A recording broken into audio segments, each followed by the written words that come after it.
Assalamualaikum warahmatullahi wabarakatuh. Para mahasiswa, kali ini bersua kembali dengan saya Profesor Dr. Ermanto SPD MHUM dalam pertemuan yang kelima.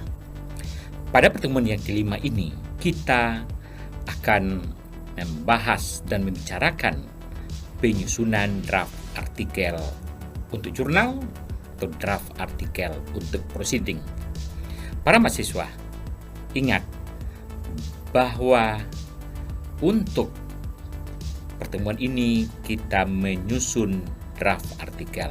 Konsekuensinya adalah harus disadari bahwa setiap menulis draft artikel ada konsekuensi berikutnya bahwa draft artikel itu belum siap untuk dikirim dan harus terlebih dulu kita sunting atau kita edit. Para mahasiswa, ketika kita akan menulis artikel, baik untuk jurnal maupun untuk proceeding, maka kita sudah harus memiliki kelengkapan bahan. Ada dua golongan atau dua kelompok bahan, yakni kelengkapan rujukan. Kita sudah menyediakan rujukan-rujukan dari jurnal, dari buku atau hasil penelitian.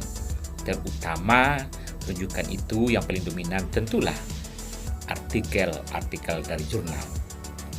Para mahasiswa, selain itu, kita juga sudah memiliki kelengkapan data yang akan kita tulis. Kelengkapan data hasil penelitian yang sudah kita analisis, sudah kita interpretasi sesuai dengan tujuan penelitian.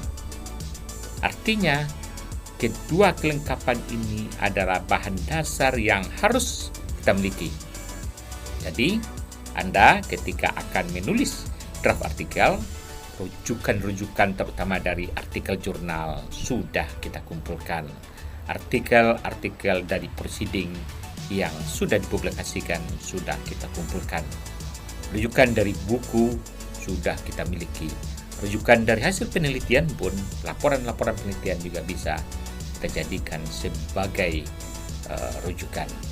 Walaupun terutama kita mengandalkan dari rujukan artikel jurnal. Para mahasiswa, selain itu kita juga sudah harus memiliki kelengkapan data itu. Sudah kita miliki dan sudah kita interpretasi. Pada kesempatan ini kita tinggal menulis artikel jurnal tersebut.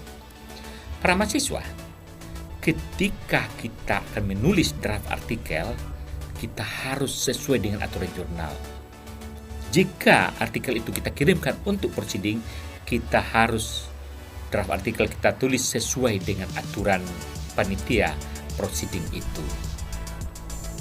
Baik, jadi artinya yang pertama adalah ketika Anda akan menulis artikel jurnal, draft artikel jurnal, kita harus mempedomani menggunakan template atau katakanlah borang artikel yang disediakan oleh jurnal. Kita harus mematuhi itu. Kalau untuk proceeding juga, panitia biasanya juga menganjurkan atau mengharuskan kepada kita penulis untuk menggunakan template proceeding yang sudah disediakan oleh panitia konferensi tersebut. Tidak bisa tidak, harus kita patuhi dan kita gunakan template atau borang artikel yang sudah disediakan. Berikutnya, para mahasiswa yang kedua, kita harus menulis draft artikel sesuai dengan aturan dan persyaratan artikel. Pada jurnal atau di dalam jurnal itu biasanya sudah diumumkan atau sudah disampaikan aturan-aturan penulisan dan persyaratan-persyaratan artikel. Itu harus kita patuhi. Judulnya seperti apa, panjang halaman seperti apa, itu harus kita patuhi. Jika dalam aturannya pengelola jurnal menerima artikel panjangnya 5.000 kata kurang lebih, ya harus kita patuhi itu. Jangan Anda menulis artikel yang 10.000 kata. Pada umumnya jurnal itu antara 4.000 sampai 5.000 kata dan harus Anda lihat aturan yang disediakan dan persyaratan artikel yang ada. Berikutnya, para mahasiswa, kita masuk pada bagian pertama, yakni judul artikel. Bagaimana judul artikel itu kita tulis sebaiknya. Pedoman bagi Anda adalah judul artikel harus menggambarkan persoalan secara jitu, tepat, ya. Menggambarkan persoalan itu harus mudah dipahami artinya. Ada aturan yang mengatakan bahwa sebaiknya ditulis antara 10 sampai 12 kata. Jika itu kita pahami dan kita pedomani, artinya kita sudah mematuhi aturan-aturan yang disampaikan oleh pengelola jurnal atau oleh pengelola proceeding. Artinya itu hanya sekitar, tapi kalau lebih tidak terlalu panjang mungkin itu bisa diterima. Dan mudah dipahami, judul itu mudah dipahami. Yang artinya berkaitan dengan yang keempat ini. Maksud atau isi dari judul itu bisa ditangkap oleh pembaca dalam sekali baca. Pembaca artikel Anda tidak berulang-ulang memahaminya, tapi sekali baca ditangkap. Itu mudah dipahami hal seperti itu. Itu judul artikel yang harus menjadi pedoman bagi Anda yang akan menulis. Sekali lagi, judul menggambarkan persoalan, kurang lebih 10-12 kata, mudah dipahami, dan bisa atau isinya itu atau maksudnya bisa ditangkap atau dipahami dalam sekali baca. Para mahasiswa, lalu judul yang efektif itu seperti apa? Judul artikel dalam jurnal ilmiah harus mencerminkan inti dari isi tulisan, mencerminkan persoalan dari tulisan itu, dan usahakan spesifik, khas, khusus, dan efektif yang diukur atau bisa dipantau dari kelugasan penulisannya dan keinformatifannya. Jadi isinya itu sangat informatif, lugas penulisannya dan juga informatif. Itulah tadi, sekali baca mudah dipahami orang. Kemudian untuk artikel yang menggunakan selain bahasa Inggris, itu biasanya harus dilengkapi dengan terjemahan judul dalam bahasa Inggris. Katakanlah kita menulis menggunakan bahasa Indonesia, biasanya sekarang sudah dianjurkan dibuatkan di bawahnya judul dalam bahasa Inggrisnya. Demikian juga kalau ditulis dalam bahasa lain, dan itu harus kita patuhi. Para mahasiswa, di bawah judul Anda akan menulis nama penulis dan lembaga. Artinya ini afiliasi lembaganya. Anda dari lembaga mana? Hal yang sangat penting bagi Anda adalah nama penulis atau nama-nama penulis. Kalau dia terdiri atas 2 penulis, 3 penulis, 4 penulis, itu harus ditulis tanpa gelar. Profesor, Doktor, M.Hum, MA dan sebagainya, MSc tidak perlu ditulis di dalam nama dalam artikel tersebut. Begitu aturannya. Kemudian nama-nama penulis diurut sesuai dengan kontribusinya, kepentingannya. Jadi yang paling utama, nama pertama, nama kedua, nama ketiga, nama keempat, itu harus diurut sesuai dengan kontribusinya untuk penulisan artikel tersebut. Berikutnya, di bawah nama itu harus dilengkapi dengan nama lembaga. Ini namanya afiliasi lembaga. Ditulis sesuai dengan lembaga penulis ketika penelitian dilakukan. Anda para mahasiswa, ketika Anda menulis artikel pada masa kini, karena Anda sekarang berada atas dasar Universitas Negeri Padang atau Fakultas Bahasa dan Seni Universitas Negeri Padang, maka afiliasi lembaga Anda adalah FBS Universitas Negeri Padang. Begitu aturannya. Dan biasanya pada di luar negeri, dosen-dosen juga sering pindah karena habis kontrak pindah ke universitas lain. Tetapi ketika artikel itu ditulis, penelitian itu ditulis atau dilaksanakan ketika berada pada suatu universitas A, maka walaupun ditulis artikelnya pada tahun berikutnya, tapi penelitian itu dilaksanakan adalah pada universitas A tersebut, maka afiliasi lembaganya ada seperti itu.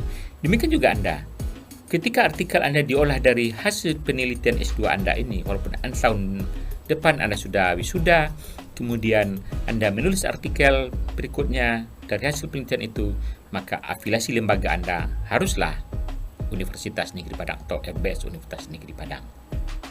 Para mahasiswa, panduan penulisan nama penulis di lembaga ini harus kita pahami bahwa nama atau nama-nama penulis harus ditulis tanpa kualifikasi dan jabatan akademik serta pangkat. Jadi kita tanggalkan apapun. Gelar tidak ada, jabatan akademik hilang, kemudian jabatan apapun. Apakah dia sebagai rektor, sebagai dekan, sebagai ketua jurusan, sebagai koordinator program studi, itu kita tinggalkan. Yang hanya ditulis adalah nama saja. Alamat lembaga penulis dan penulis korespondensi, alamat surel atau email harus ditulis dengan jelas. Jadi alamat lembaga biasanya diletakkan di bawah lembaga tadi. Nama penulis dan lembaga penulis harus ditulis lengkap tanpa gelar dan konsisten.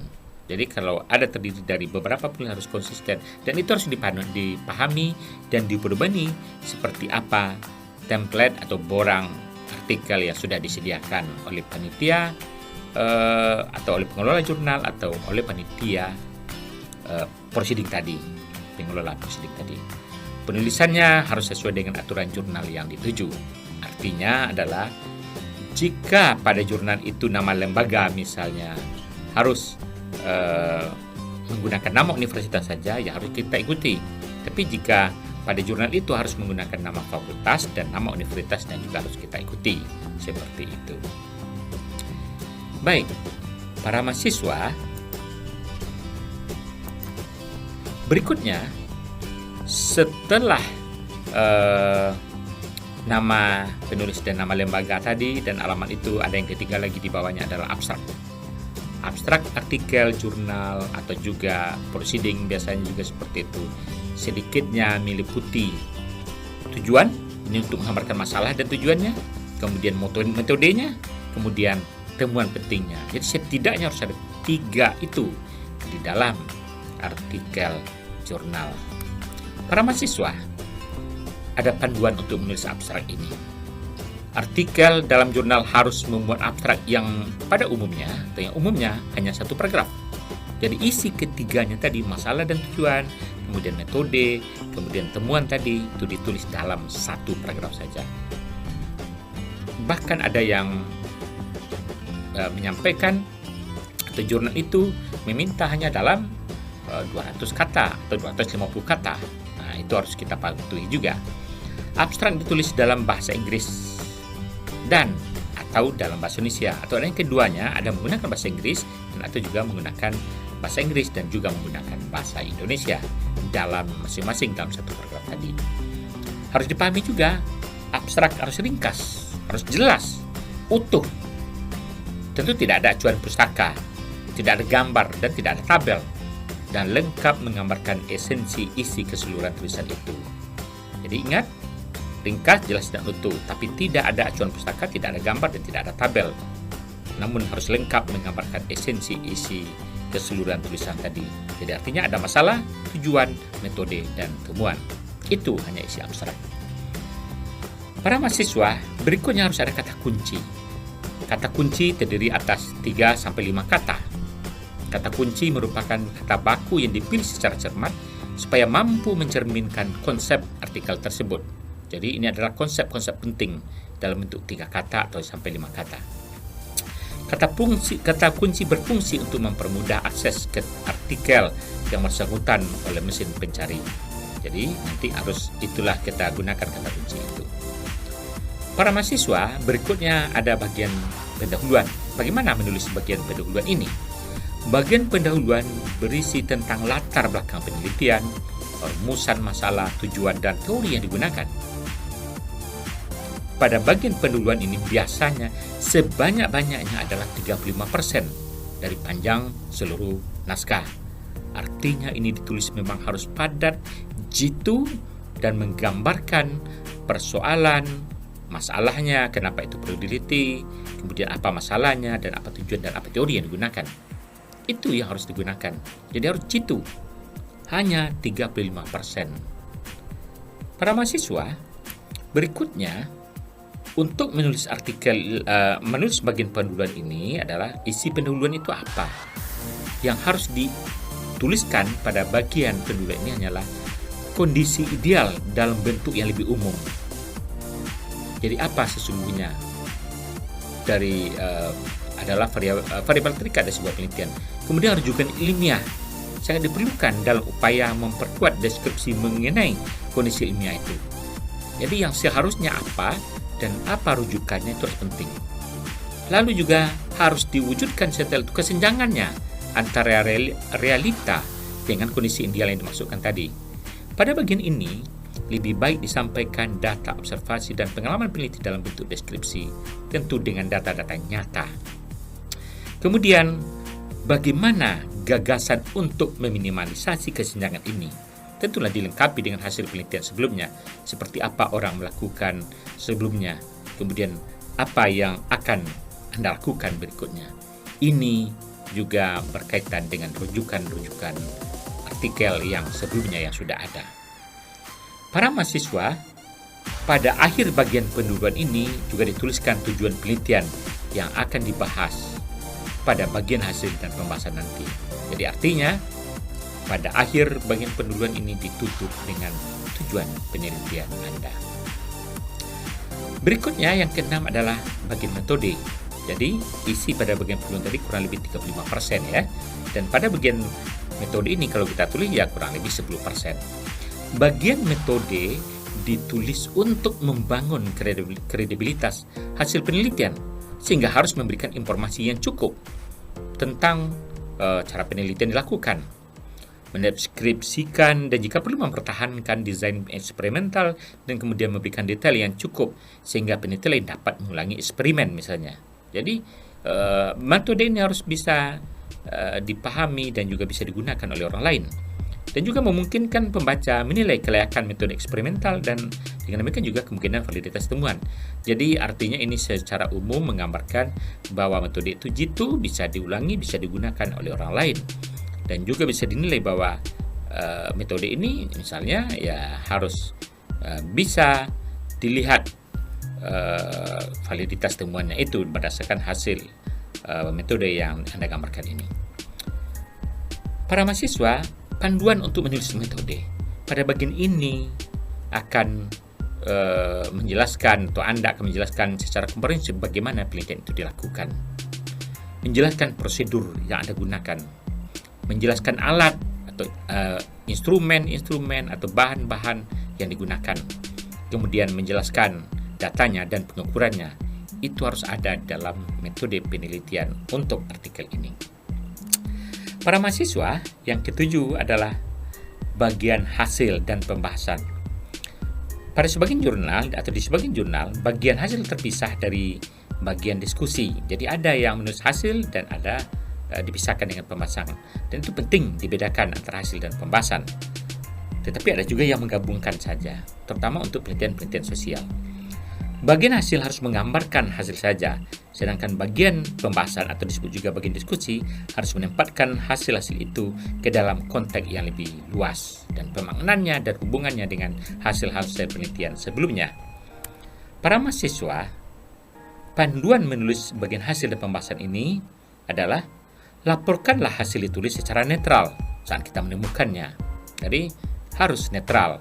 Tidak tepat untuk memunculkan hasil tambahan, yakni tidak dibahas di bagian hasil tetapi ada dalam diskusi. Jadi harus menjadi perhatian Anda juga.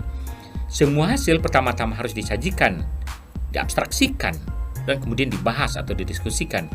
Dengan demikian, diskusi atau bagian pembahasan bukanlah pengulangan dari bagian hasil, dan ini harus menjadi catatan untuk Anda. Para mahasiswa, hasil itu dibahas secara hati-hati dengan informasi serupa atau berbeda dari bukti yang telah dipublikasikan. Dan mengapa hal itu terjadi? Karena Anda tadi sudah memiliki rujukan-rujukan penelitian yang berkaitan dengan penelitian Anda ini. Lalu, apa yang berbeda dalam metode atau analisis dan apa yang mirip? Jadi, hasil penelitian ini juga dibahas atau didiskusikan apakah mendukung penelitian sebelumnya, atau ada yang berbeda, kenapa berbeda, ada yang sama, kenapa yang sama, dan sebagainya. Para mahasiswa, Anda harap juga tetap berpegang pada topik dan jangan melebar diskusi atau pembahasan Anda. Suatu jebakan dalam menulis bagian diskusi pembahasan adalah melebih-lebihkan pentingnya temuan dengan pernyataan yang berlebih pula, padahal sudah tidak terkait lagi dengan topik atau tujuan penelitian Anda.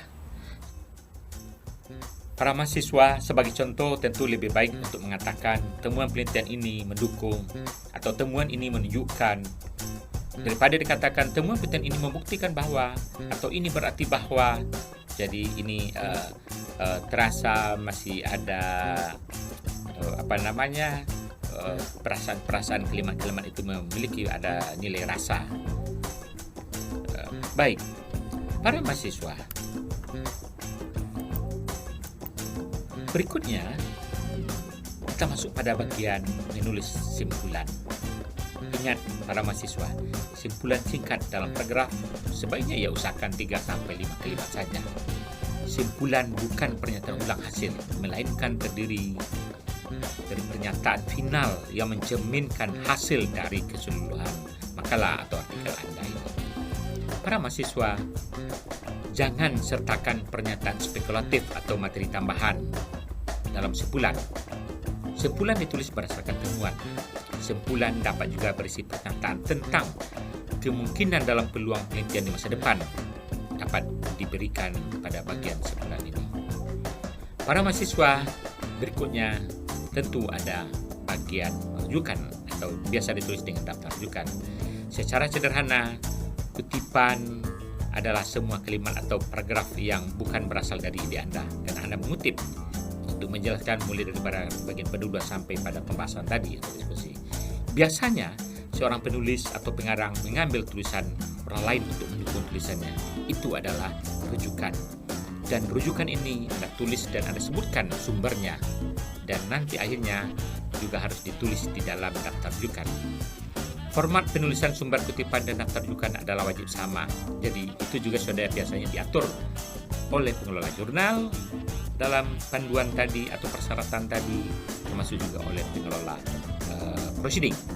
Misalkan menuliskan sumber kutipan menggunakan format APA style, maka daftar pustaka wajib juga ditulis dengan menggunakan format APA style. Jika Anda ingin menggunakan MLA style, maka cara pengutipan langsung, panjang pendeknya, cara penulisan sumber kutipan, dan daftar rujukannya juga menggunakan MLA style ini. Para mahasiswa, nama penulis atau pengarang yang Anda tuliskan di sumber kutipan wajib dituliskan dalam daftar rujukan sebagai kata pertama. Gelar kebangsawanan maupun gelar akademik tidak tulis dalam sumber kutipan dan daftar rujukan. Kemudian, sistem pengacuan rujukan dan cara pengutipan hendaknya menggunakan aplikasi pengutipan standar sehingga konsistensi dan aksesibilitasnya lebih terjaga. Sekarang sudah disarankan menggunakan aplikasi. Sistem pengacuan pustaka, nama tahun, urut nomor, catatan kaki, catatan akhir dan cara pengutipan harus dijaga kebakuan dan konsistensi penggunaannya. Harus Anda patuhi jurnal yang dituju atau pengelola atau aturan-aturan proceeding yang dituju. Daftar rujukan mengikuti salah satu teknik yang baku harus disusun secara konsisten agar sistem pengacuan rujukan, cara pengutipan, dan penulisan daftar rujukan terjaga. Sebaiknya digunakan aplikasi untuk mengelola pengacuan dan penyusunan daftar rujukan. Tersedia aplikasi baik yang gratis misalnya Mendeley, Rework, Zotero maupun yang berbayar misalnya EndNote, Referensi Manager dan sebagainya. Para mahasiswa, demikian pembahasan kita pada pertemuan yang kelima ini dan Anda harus menambah wawasan Anda dengan sumber-sumber lainnya. Sampai bersua kembali pada pertemuan berikutnya. Assalamualaikum warahmatullahi wabarakatuh.